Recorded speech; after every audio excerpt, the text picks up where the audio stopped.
I'm joined here with Mark Leslie Lefebvre, publisher, and Peter C. Mitchell, author of Rude Awakenings from Sleeping Rough, which documents your time living on the streets of London. So for somebody who doesn't quite know, can you give some background into this book? What it is, it's a recounting of my experiences with homelessness, and particularly with the charities. And that proved more horrific than the homelessness itself.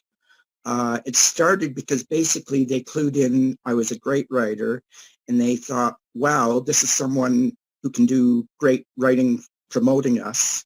And I didn't, because my main concern was doing the job, and my career back in Canada was writing.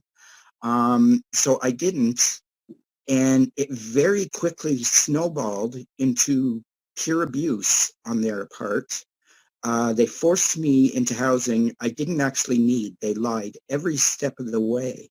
And then when I found out the truth, because I started asking questions of the right people, started threatening me with not direct threats, but implying that I was breaching data security laws, data information laws, and could be charged with that. It was merciless. It was relentless. It drove me to the point of suicide at one point.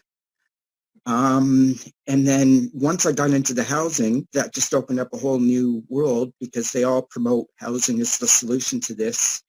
And it's not. Housing itself is actually worse than being homeless. For the better part of a year, I still spent more time sleeping on the streets than I did in the housing I was forced into, for the very simple reason it was safer. What can readers really expect with this book? A hard read. It was very difficult to write for obvious reasons, because it was harsh experiences I was expanding on. And it's also, in one sense, not reflective of me as a person. I'm actually very happy-go-lucky, a total slacker. And the kind of writing I enjoy is, I like writing about the human condition, but in the positive ways, and more often than not by poking fun at myself. And in a sense, a bit of that came through in the book. When I got the manuscript from Peter and I sat down to read it, he warned me what it was going to be like, but it didn't it didn't quite cover the fact that I was here in my middle class dream, sort of living the dream, comfortable, safe. And this person I cared so much about, this friend of mine, had been going through these really, really dark things. So it is not an easy book to read, but I think it's an important book for people to read. You mentioned this, you want the people to see the behind the scenes of the charity and what happened. So would you say that's one of the biggest things that you would want readers to take away?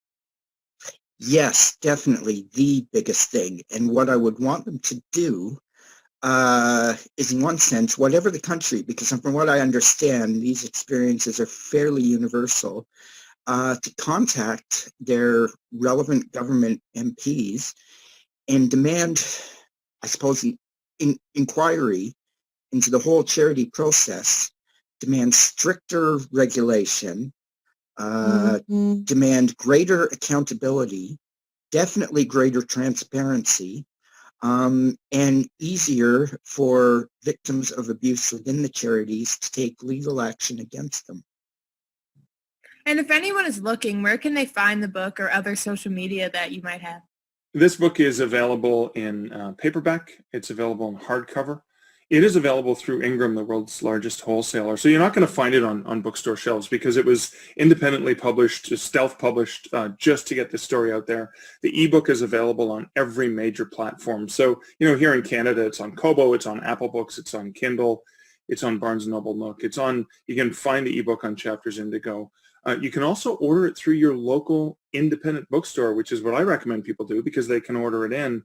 And we set the prices in such a way to try to use this not just as a messaging for getting the story out there, especially for not everyone is in Peter's position that actually still is able to convey the horror of what's going on for so many people.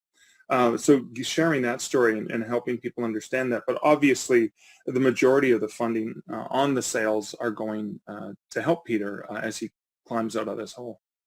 Thank you both for joining me today. Thank you. Thank you, Jasmine.